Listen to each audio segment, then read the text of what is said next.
เพื่อนๆวันนี้เรามีชาเลนจ์พิเศษเราจะเล่นเรือบังคับชนลูกโป่งด้านหน้าเราจะเห็นลูกโป่งเต็มบอร์ดไปหมดเลยมีทั้งหมดประมาณ12ลูกแต่วันนี้พ่อให้พี่ปื้มชนแค่10ลูกโดยเรือบังคับเราลำนี้มีเวลาจำกัดด้วยนะพี่ปื้มมีเวลาจำกัดใช่10นาทีเพื่อนๆมาลุ้นกันว่าพี่ปื้มจะทำได้หรือเปล่าแต่บอกเลยถ้าพี่ปื้มทำไม่ได้นะพี่ปื้มจะต้องกระโดดลงน้ำแต่พี่ปื้มเป็นแผลอยู่นะงั้นพ่อโดดลงเองก็ได้โอเคเปล่าเพื่อนๆพร้อมไปสนุกกับพี่ปื้มเลยเราจะส่งเรือพี่ปื้มลงไปก่อนอันดับแรกไปอย่าเพิ่งพี่ปื้มอย่าเพิ่งขอวิ่งรอบลูกโป่งก่อนได้ไหมขอวิ่งรอบลูกโป่งก่อนนะมาดูเทคนิคการบังคับพี่ปื้มหน่อยนี่โอ้โหเหมือนเรือจริงมากวอร์มเครื่องก่อนโอ้ไปทางโน้นบ้างอย่าเพิ่งแตะมีวัวมาลุ้นกับเราด้วยนะครับเพื่อนๆพร้อมแล้วแม่จับเวลาหน่อยนะพร้อมแล้ว1 2 3ไป10นาทีไปครับเพื่อนๆดูครับพี่ปื้มลูกแรกอย่างรวดเร็วโ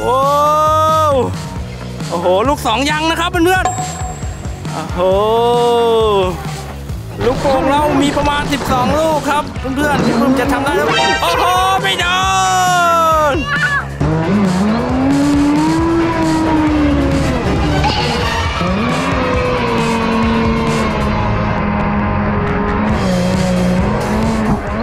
โอ้โหไม่แตกนะครับไม่โดนเอาเลี้ยวออกมาทางนี้เลยตรงนู้นอีกเยอะเลยตรงด้านขวาเยอะเลยครูแฟนเร่งใส่เลยเลี้ยวทำไมเลี้ยวหนีทำไมพี่ปื้มเลี้ยวหนีเอามาทางนี้เอาเร็ว7นาที8ลูกนะครับโอ้โหไม่ต้องเบาชนเลยใส่เลยใส่เลยตรงปุ๊บชนเลยเรือเกือบพลิกนะครับเพื่อนๆโอ้โหไม่โดนโอ้โหยากเหมือนกันนะครับเพื่อนๆสีชมพูเข้าไปนู่นแล้วพี่ปื้มอย่าเพิ่งถอยออกมา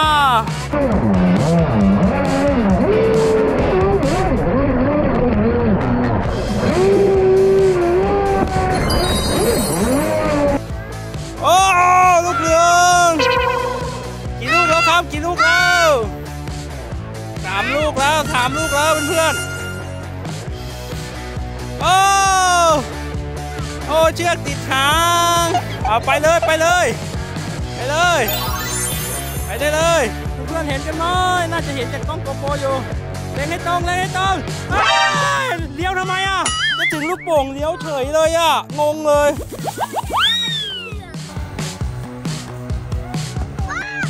4 ลูกครับ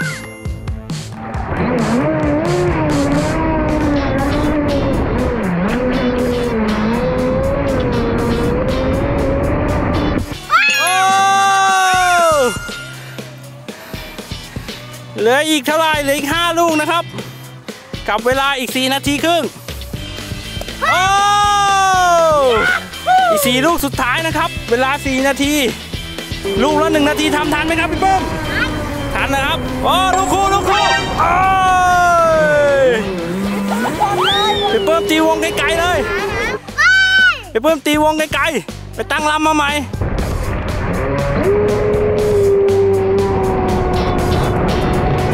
ว้าวโห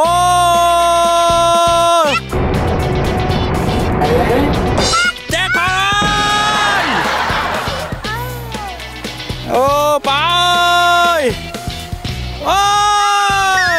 ตั้งลำให้ตรงเลยพี่ปื้มแบบเมื่อกี้เลยสวยแล้ว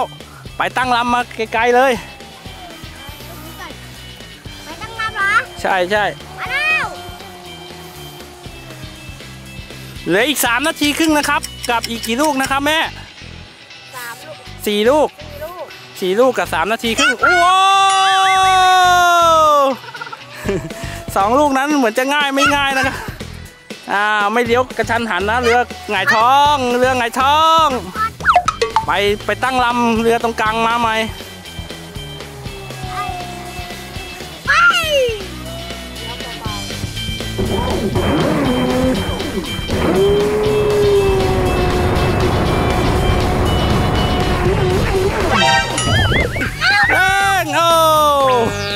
เรือหงายพลิกทำไม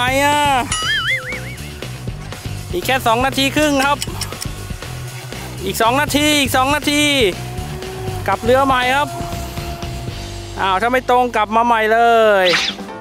คิดว่าตรงแล้ววิ่งเข้าใส่เลยนะครับอีก2 นาทีครับอีก2 นาทีกับลูกโป่ง4 ลูกครับเจ้าเรือเราจะได้ไหมเอาเยอะหักอีกแล้วเดี๋ยวเรือคว่ำอีกแล้วลุ้นอีก2 นาทีอีก1 นาทีครึ่งเท่านั้นนะครับอีก1 นาทีครึ่งนะครับ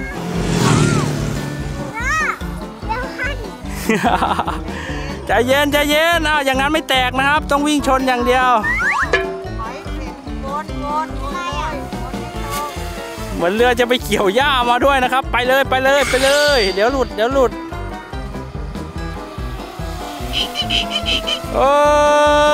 ป้อมโอเคแบบนั้นแหละครับถ้าไม่โดนกลับไปใหม่ครับเหลือเวลาอีก1 นาทีครับอีก4 ลูกนะครับซึ่งลูกโป่งอยู่ห่างกันมากแบตหมดหรือเปล่าครับ แบตหมดแล้วครับเพื่อนๆค่อยๆกลับมาครับภารกิจวันนี้10 นาทีพี่ปื้มไม่ผ่านนะครับพี่ปื้มคว่ำไปหลายรอบนะครับเกิดจากความไม่ชินเรือนะครับเข้าใจว่าเหมือนรถบังคับนะครับพี่ปื้มหงายท้องบ่อยมากเลยเพราะว่าพี่ปื้มเลี้ยวกระทันหันใช่ไหมขาดอีกตั้ง4 ลูกนะครับทำไปได้ทั้งหมด6 ลูกนะครับเพื่อนๆเก่งแล้วครับคราวหน้าเราจะมาใหม่ครับพี่ปื้มวนมาทางนี้ครับแบตหมดครับไม่ชนแล้วค่อยๆเลี้ยวมาเลยลูกโป่งเราอยู่ในบ่ออีก5-6 ลูกฝนก็ใกล้จบแล้วนะครับเพื่อนๆนู่นเรือเรากำลังมานะครับแบตใกล้หมดเต็มทีแล้วครับต้องเข้าประจำการแล้ว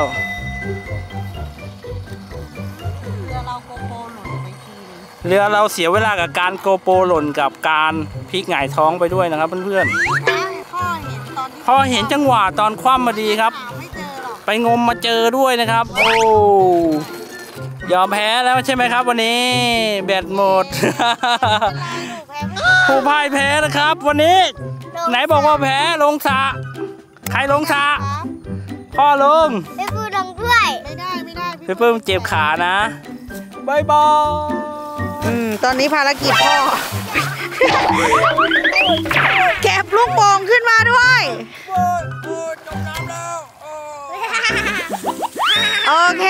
เด็กๆให้พ่อไปเก็บลูกโป่งขึ้นจากบ่อกันนะเดี๋ยวเป็นมลพิษต่อแวดล้อมไปเก็บลูกโป่งค่ะ